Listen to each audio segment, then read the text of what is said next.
Please detail the journey that you went on to write this book and why it's of concern to you. Yeah. Okay. Well, I started traveling to the Congo 5 years ago. I've been doing research on slavery and child labor for about 20 years, traveling all around the world, documenting slaves and child laborers, human trafficking. And this came across my radar maybe 7 years ago. People started talking in the field about cobalt. Cobalt's in the batteries. It's in the Congo. The conditions are horrible. And I had no idea. I never heard of this. So I started planning to take trips to get down there. And I took my first trip back in 2018. My plan was I thought I would try to lay the groundwork to do some academic research. And the things I saw there were so appalling and heart-wrenching and urgent that I changed my approach. I thought, people need to know about this. I need to write a book. And so I started planning more trips, and I just kept going back. And the reason this is important, Joe, and we can dig into this in more depth, throughout the whole history of slavery, I mean, I'm going back centuries, never in human history has there been more suffering that generated more profit and was linked to the lives of more people around the world, ever in history, than what's happening in the Congo right now. The cobalt that's being mined in the Congo is in every single lithium-ion rechargeable battery manufactured in the world today. Every smartphone, every tablet, every laptop, and crucially, every electric vehicle. So you and I, we can't function on a day-to-day basis without cobalt, and 3/4 of the supply is coming out of the Congo. And it's being mined in appalling, heart-wrenching, dangerous conditions. And so that's why people need to know, because by and large, the world doesn't know what's happening in the Congo. It's something that people sort of know peripherally, that, you know, that they call them conflict minerals, and, you know, they know that they're coming from an area of the world that's very poor, but I don't think people are aware of how horrible it is. There have been some documentaries that have been done on it, and they're all terrifying. Yeah, so conflict minerals was phase one, and that's actually not cobalt.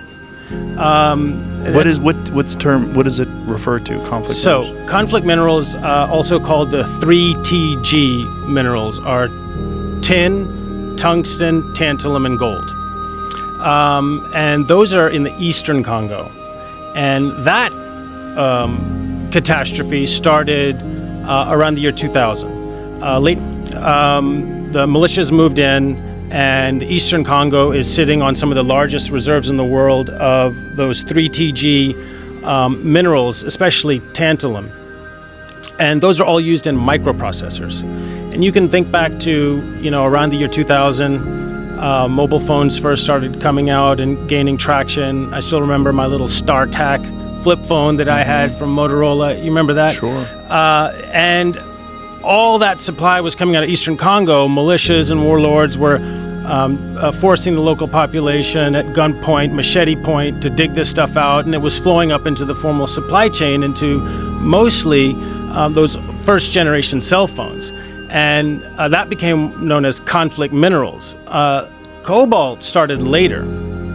Cobalt really took off about 10, 12 years ago. And it's in another part of the country, in the mining provinces in the southeast of the Congo. And cobalt took off because it was started to be used in lithium-ion batteries to maximize their charge and stability. And it just so happens that the Congo, just as it was sitting on more than half the world's reserves of coltan, and of course a lot of gold and diamonds and other things, is sitting on more cobalt than the rest of the planet combined. Before anybody knew what was happening, Chinese government, Chinese mining companies took control of almost all the big mines, and the local population has been displaced, is under duress, and they dig in absolutely subhuman, gut-wrenching conditions for $1 a day, feeding cobalt up the supply chain into all the phones, all the tablets, and especially electric cars. And we're looking at a video now. Jamie, what is this? The mines? This is video. So I think so. This is so crazy to see. This is the bottom of the supply chain of your iPhone, of your Tesla, of your Samsung. I mean, I'm just naming those companies. Right. It's all of them, right? All of them. We're not just picking on them. And here's what you need to know, Joe, about this video. I was the first outsider to get into this mine.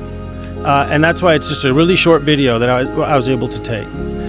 This is an industrial cobalt mine where there's not supposed to be one artisanal miner. Now that's the term used for people who are just digging by hand as opposed to tractors and excavators. There's not supposed to be one here. That's what the story is told at the top of the chain. This mine, and I can name it, it's called Shabara. There's not supposed to be one artisanal miner here, according to the consumer-facing tech companies and EV companies buying this cobalt. There's more than 15,000 human beings crammed into that pit, digging by hand. And if you have sound, you hear the mallets, you hear the shouting, you hear the grunts. It's a massive humanity. You might expect to see a scene like this.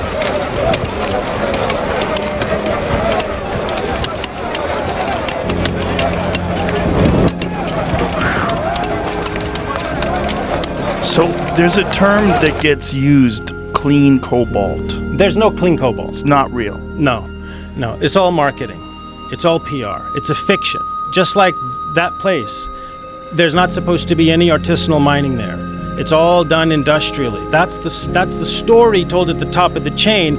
And people assume, the marketing teams at big tech and EV companies assume, well, who's going to go down there and actually walk into the place and grab a video that shows, no, it's actually all raw human force that is clanking that cobalt out of the ground. So there's no clean cobalt. There's not a single company on planet Earth that makes a device that has a rechargeable battery in it that can reliably and justifiably claim that their cobalt isn't coming from sources like that. And that's the truth that needs to get out there. That's the truth people need to understand. Truth seekers have to go find that truth and enlighten civilization so that people get agitated about it and want to do something about it. So there's no clean cobalt. Let's just make that totally abundantly clear. And anyone that claims otherwise is either peddling in falsehoods or is recklessly ignorant of the truth. Are there any industrialized cobalt mines that use machinery and don't use slavery and don't use child labor and don't use these people that live in unimaginable poverty? I've never seen one. And I've been to almost all the major industrial cobalt mines. Here's why I say that. Number one, they all or almost all will have scenes like that on them. Thousands of individuals clanking away for $1 or $2 a day, okay? They don't have safety equipment, all that stuff. That cobalt's toxic to breathe. They're breathing it in all day. No masks. No masks, no filtration no systems. gloves, half those guys are in flip-flops. All right, so almost all the industrial mines will have scenes like that. So that's number one. They'll say there are no artisanal miners there, no children there. And if you zoom in, you'll see that amongst that sea of humanity, there are thousands of kids, teenage boys in this case. Because number two, there are hundreds of other artisanal mining sites scattered in the mining provinces outside of industrial mines. There are artisanal miners in the industrial mines, and then just on the other side of the fence, there'll be a sea of humanity digging there as well, because it's not like at the fence the ore body stops. There's copper, cobalt, other things outside as well. So there'll be hundreds of sites where there are hundreds of thousands of people across the mining provinces digging. All that production is sold right back to the industrial mining companies. So it enters their supply chain as well. And then so they take what they extract with industrial equipment, artisanal miners inside the mine, artisanal miners including children outside the mine. It all gets dumped together into the same batch of acids to process and then flows up the chain.